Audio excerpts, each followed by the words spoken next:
Welcome to Samsung Next Meets. My guest today is Matthaus Krzykowski, an angel investor helping technical founders to build great businesses.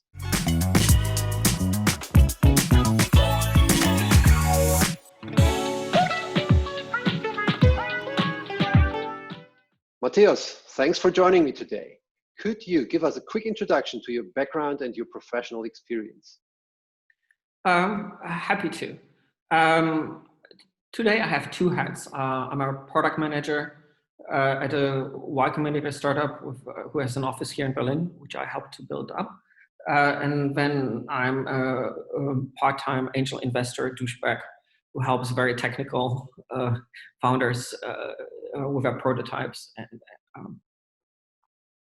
You're invested in an early investor in Rasa, right? Yeah, I believe like I was the first check in them pretty much before we launched their Rasa NMU Python library.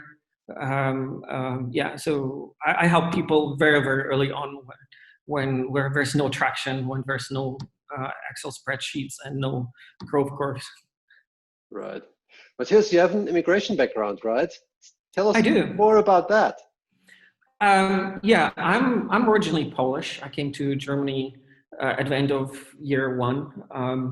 I kind of grew up in, like for Berliners, in a slightly more poorer version of Marzahn in the Ruhrgebiet.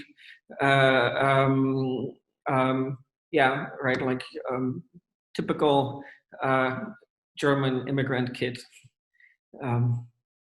And how much do you identify with being Polish? Would you say it plays a big role in your daily life? I think emotionally, above all,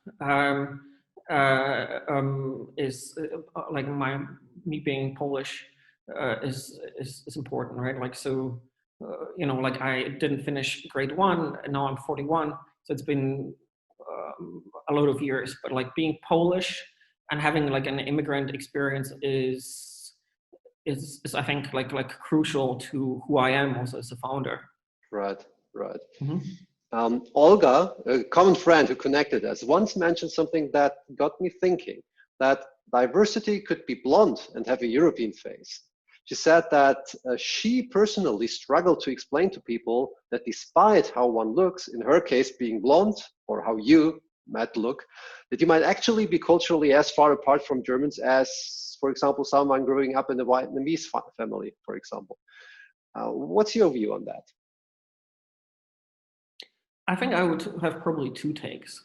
I think like the notion of not being part of a system, of being disadvantaged in a system and being an outsider to the system is, I think, like a great experience, right? Like because in a way, like when you code, you can be a hacker of systems, but you can also do cultural hacking of sorts.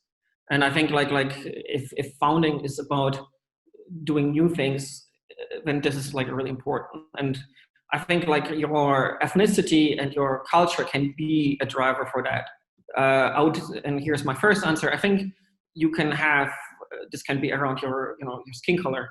I went to a very weird high school, anti-apartheid high school in Africa, Nelson Mandela school. And so I've been exposed to a lot of that. As a weird Polish German kid in Southern Africa, and the anti-apartheid heritage. But I think the second view is, right, like I think if you're East German, in a way you're this type of person as well, right? And it can be not only about ethnicity, right? Maybe it's something else. Maybe it's wealth. Or maybe it's something else, right? Like but I think this type of mindset, which I talked about initially, that's a great asset to have as a founder. I agree. And do you think coming from an immigration background helped or hindered your career progression? Did you also face any challenges relating to it? I think it has good and bad sides. I think like a typical story is like if you come early on, right? Is like I came at grade 7, so by grade 10, by age 10 essentially. at age 7 and then age 10, right? You usually speak already German better than your parents. Yeah. So suddenly you become this person who navigates Germany better than your parents. And often like these kids get to have this sense of responsibility, right, for everyone. And then suddenly if you're also like a substitute parent for your siblings maybe. And so in a way, this sense like you grow up much more. And this can have a lot of good things because you feel more responsible. And in a way, this experience often makes you unsatisfied in a job, because in a job, you just do like a job, but not create results over which take a lot of people to.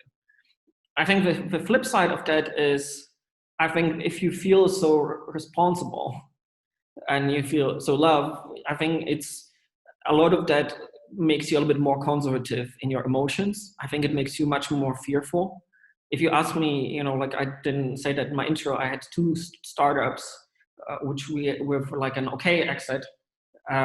If I think what was my biggest mistake, I would say it's like I was too fearful.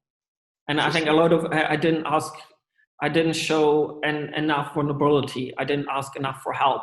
I didn't even know and ask for help. And I think that was like a bad flip side of me being an immigrant, because I felt like I have to put all the weight of the world on my shoulders, and I can't even talk about my fears and despair. It's a great point, and basically leads us to my next question, which is, what advice would you give to young people from immigration backgrounds who are looking to found their own companies or just make a great career? I think maybe to navigate this fear, right? Let's assume like I'm one of the older siblings in the family, right? Like I think it's a lot of these people in the early 20s decide to for a job or a profession, not because they really mean to, like they feel strongly about it, but it's like they want to be a carer, right? Like they and other sorts. And I think on the other side, it's actually pretty tough thing to do what you want and actually even start figuring out what you want. Very practically, let's say you're a pretty smart kid, and you don't have much cash, right? I totally understand these things, right? So maybe going to BCG or McKinsey is a good pathway, right? But it's been my experience that very rarely, if you don't make your jump in the 20s, right? If you go for, let's say,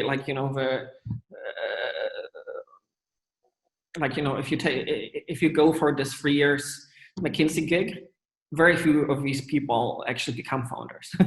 or right, like it's much more a question of how, just starting from scratch, right? In a way, for a lot of people, like this experience of immigration is a trauma of sorts. And the founder, you decide to start again, fresh, right? Absolutely. Matthaus, let's move to our second topic of today. In your capacity as an angel investor, you're focused on technical founders and researchers. You are, as we just discussed, also an angel investor in Rasa, a rising conversational AI startup from Berlin. I am a strong believer in Europe's tech talent. How do you see that?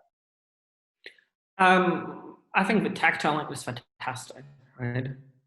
I think the talent is not a problem at all, right? Like I would say, for example, in Germany already, like I think there's like 15,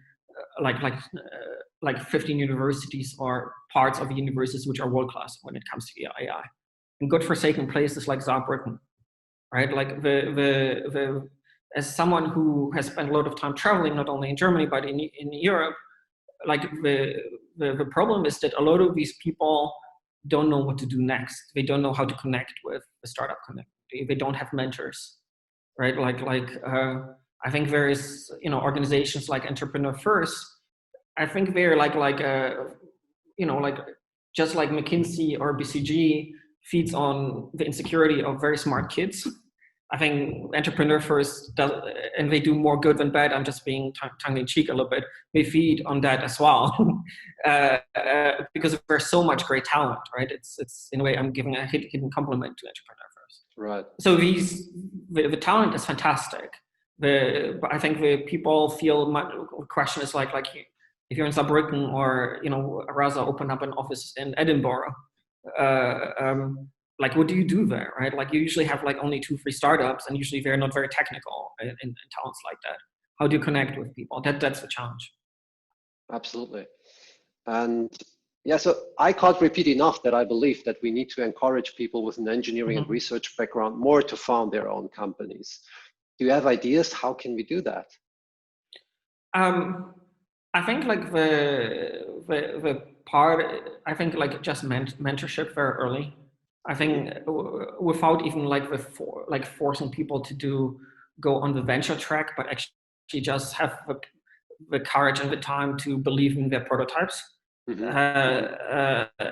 Right, like if people just like do a nice 3 million revenue family business out of it, which they completely own, that's totally fine outcome, right? Like I think in Europe in particular, like I studied then in Aachen, right? Like in the car industry has like Aachen, Karlsruhe, and Munich pretty much as their main university, and all these people end up at BMW and Audi and all these, or Siemens, and there is not enough pathway to enable for these people to start believing themselves and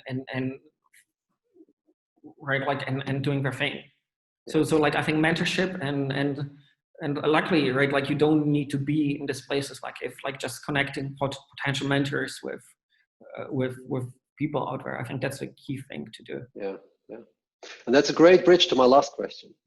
What's your advice for engineers and researchers who have a great idea already, or already a first prototype of an exciting technology, but are afraid of that big step of founding a company and trying to transform their disruptive tech into a commercially successful business? I would say like I help like people with prototypes a lot, and I was telling you that I see around 5 to 10 teams per month. Out of these, I would say 3/4 do it on the side, and that's perfectly legitimate, right? Okay. Right, like it's, and maybe it becomes something which you pull into the company. All hail to you, right? Like I think it's right, my advice is to continue explore these ideas, like where it fits in, whether you need to be a founder or whether you do it something else with it is a secondary question. I think people underestimate like also how companionship among founders or people with early prototypes has become digital. Right, let's assume in a small village outside of Stuttgart, you don't need to be in Berlin, you don't need to be in Silicon Valley, like you actually can find companionship and help on the internet. And people, right, this is the, we talk on Zoom, we've never met in person, this is all it takes, right? Right. Cool. Matthaus, thanks a lot. Thank you.